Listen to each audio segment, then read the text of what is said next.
Hi guys, Donation! Welcome to this video. Ngayon pag-uusapan natin ang isa sa potential na magkaroon ng airdrop at possible na kumita ka ng pera. So ano ito? Ito po yung tinatawag na NodePay. Ang tanong, ano nga ba itong NodePay?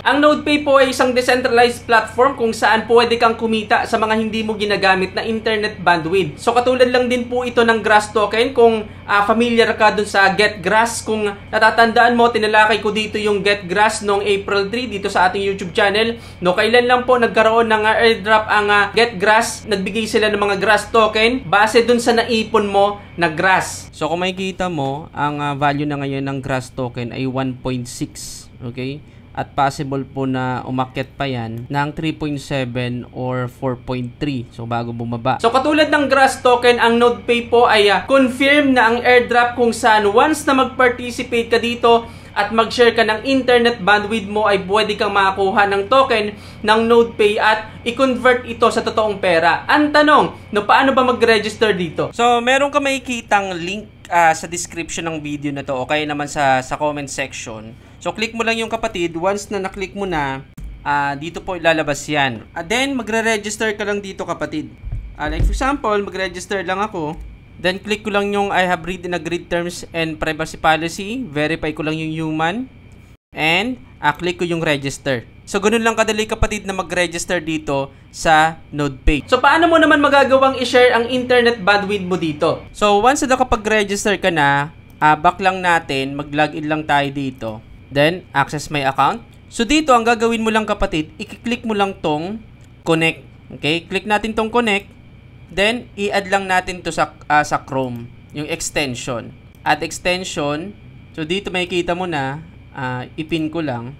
Then i-click mo tong activate.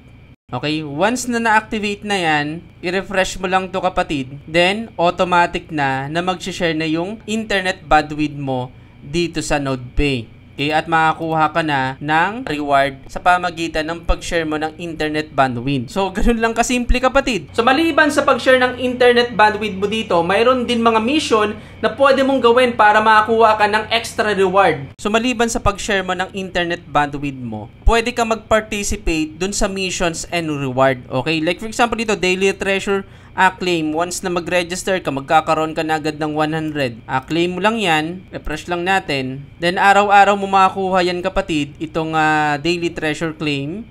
Then, click mo lang tong mission and reward.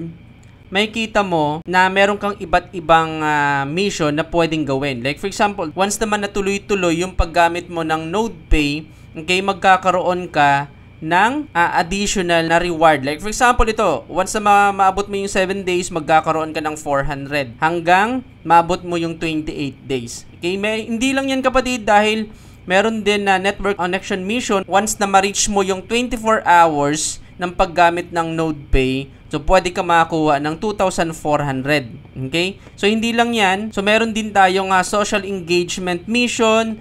Once na mag-connect ka sa Discord, makakuha ka ng 100. Mag-connect ka sa X, 100. Pag-verify, click natin yung verification kapatid. Meron magsisend na email sa'yo. I-verify mo lang yon. Once na verified na kapatid, click mo lang tong claim. Then meron kang 100 na NodePay. So hindi lang yan, marami dito kapatid. Pag-follow mo ng NodePay sa X, pag-join mo sa Discord, pwede ka makakuha ng 100. Okay? So dito, meron din knowledge quest. Okay? Pwede mong sagutan yan. Once na nasagutan mo na yan, submit mo lang. Then makakuha ka na ng additional. Maliban dito, pwede ka rin kumita o makakuha ng 20% sa reward ng direct referral mo. So paano? So kabilang po sa mission kapatid, once na meron kang referral, ay pwede kang magkaroon ng additional na reward. Like for example, first referral na nakuha mo, nag-register dito, pwede kang makakuha ng 100. Dito naman, 10, 500 hanggang mas mataas. Okay? Pag 50, 1,000. So maliban doon, pwede kang makakuha ng 2,000 NodePay points once na ikaw ay nagkaroon ng successful na 10 referral. So, additional yan kapatid. Ngayon, pag-usapan naman natin yung pros and cons. Yung mga nakikita kong hindi maganda at magandang bagay sa platform nito o sa paggamit mo ng NodePay. Unang nakita kong magandang bagay dito ay possible na pwede kang kumita ng passive income. Katulad din po ng Grass token, once na magbigay ang NodePay ng airdrop at maging successful ang value ng token na ito, ay possible na pwede kang kumita ng malaki na wala kang nilalabas na puhunan o wala kang nilalabas na pera. Pero yung laki ng token na makukuha mo ay nakadepende po yan sa makukuha mong reward o naiipon mong reward, kasi nakabase sa makukuha mong reward yung ibibigay nilang token sa'yo. So pangalawang nagustuhan ko dito, ang kailangan mo lang gawin ay mag-install ng extension, then makakuha ka na ng continuous na reward basta open po yung device mo. Pangatlo, sumusuporta ka sa AI development dahil ang mga bandwidth po na makakuha ng ganitong klase ng platform ay ginagamit po yan sa AI-based na mga project. Kaya magandang contribution ito na makakatulong ka sa mga bagong teknolohiya ngayon na ginagamitan ng AI. So, pang-apat na nagustuhan ko dito ay decentralized ang platform nito. Ibig sabihin, may mga transparency sa paggamit ng resources at hindi nakasentro sa isang kumpanya lang o hindi control ng isang kumpanya lang. Panglimang nagustuhan ko dito, kapatid, na wala sa Grass token ay available po ito sa Android at available po ito sa iOS, which is pwede kang makakuha ng mobile reward o mobile resources utilizer reward. So yan po yung mga nagustuhan ko sa platform nito at sa paggamit ng NodePay. Ngayon, ano naman yung mga nakita kong hindi magandang bagay sa platform nito? Una, sa mga wala pang idea sa airdrop, no, hindi po sigurado yung profit dito o hindi sigurado yung kita. Okay, mayroong mga project na hindi ganun kalaki yung kita, lalo na sa mga ganitong libreng airdrop. So kung naghahanap ka ng sigurado na kita, sa tingin ko ay hindi ito para sa iyo, kapatid. Okay, pangalawa, sa ngayon na ginagawa ko ang video na to, hindi pa po available yung token o hindi pa ganap yung crypto token ng NodePay. Kumbaga nasa beta testing pa lang po sila. Katulad ng Grass token, maghihintay tayo ng ilang buwan para umusad yung project na ito at makita kung ano yung kakalabasan ng project, kung magiging successful ba ito o hindi. So kung naghahanap ka ng pagkakakitaan, sa ngayon, sa tingin ko hindi ito para sa iyo, kapatid. Dahil yung mga ganitong klase ng airdrop ay waiting game po yan. So pang-apat, ito po ay nakadepende sa internet connection mo. So kailangan meron kang malakas na internet connection para tuloy-tuloy ka makakuha ng malaking reward. So kung limitado lang yung mai-share mong bandwidth, possible na hindi ganun kalaki yung makuha mong reward at possible na maliit yung kikitain mo dito once na maging available po yung token, yung airdrop. Maliban sa mga hindi magandang bagay na nakita ko sa platform nito, kung ikaw ay willing maghintay at tingin ko nga magiging successful ang project nito, katulad ng Grass token, pwede mong gawin ito, kapatid, sa pamagitan ng pag-share ng internet bandwidth mo. Katulad ng Grass token, kung nakikita mo ang project na ito ay possible na maging successful, so pwede mong gawin ito, kapatid. So mag-iwan ako ng link sa baba ng video na to kung gusto mo rin kumita sa pamagitan ng pag-share ng internet bandwidth mo at maghintay ng airdrop para sa project na ito. Ngayon, kung ang tanong mo, paano ko naman masisigurado kung safe ba talaga yung nakukuha nilang information sa atin, okay, o dito sa browser natin? So ngayon, para masigurado mo na safe yung makakuha nila na data,